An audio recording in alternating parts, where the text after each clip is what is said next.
Mutton బిర్యానీకి కావాల్సిన ingredients. ముందుగా 1 కప్ పెరుగు తీసుకోవాలి అండ్ రుచికి సరిపడినంత సాల్ట్, 1 టేబుల్ స్పూన్ పసుపు, రుచికి సరిపడినంత కారం అండ్ 5 పచ్చిమిర్చి, కొద్దిగా పుదీనా అండ్ కొత్తిమీర యాడ్ చేసుకోవాలి.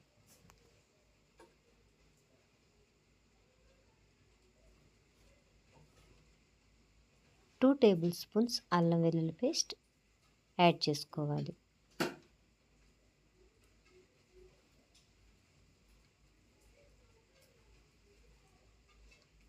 కొద్దిగా గరం మసాలా,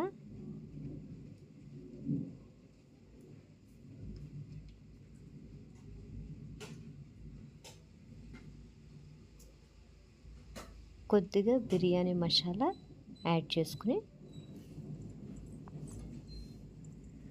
మంచిగా మిక్స్ చేసుకోవాలి. ముందుగా వాష్ చేసి పెట్టుకున్న మటన్ని ఈ మిశ్రమంలో యాడ్ చేసుకోవాలి. ఈ మసాలా మటన్కి మంచిగా పట్టే వరకు మిక్స్ చేసుకోవాలి.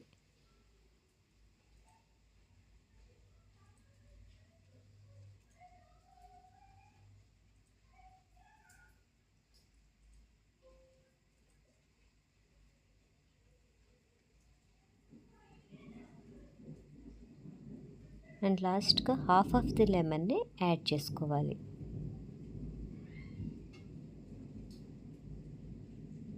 మరలా ఒకసారి ఈ మటన్ని మంచిగా మిక్స్ చేసుకోవాలి. ఈ మటన్ 1 అవర్ పాటు మ్యారినేట్ చేసుకోవాలి. బిర్యానీకి కావాల్సిన రైస్ ఎలా ప్రిపేర్ చేసుకోవాలో చూసుకుందాం.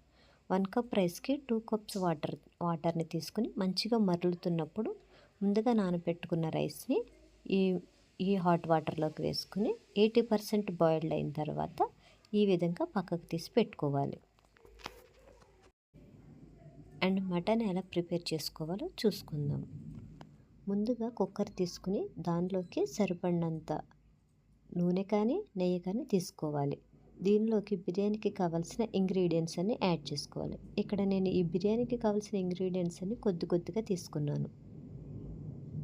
అండ్ ముందుగా మ్యారినేట్ చేసి పెట్టుకున్న మటన్ని ఈ ఆయిల్లోకి యాడ్ చేసుకోవాలి. ఒకసారి మంచిగా తిప్పుకొని 8 to 9 విజిల్స్ వచ్చే వరకు మంచిగా బాయిల్ చేసుకోవాలి. ముందుగా తీసి పెట్టుకున్న ఈ రైస్ని హాఫ్ ఆఫ్ ది లేయర్ పక్కకు తీసుకుని మంచిగా రెడీ అయిన ఈ మటన్ని ఈ రైస్లోకి యాడ్ చేసుకోవాలి.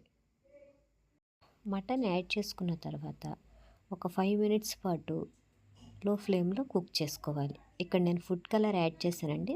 10 మినిట్స్ తర్వాత స్టవ్ ఆఫ్ చేసుకుని సర్వ్ చేసుకోవాలి. ఈ బిర్యానీ మీకు నచ్చిందని అనుకుంటున్నాను. Please do like, share and subscribe to my channel.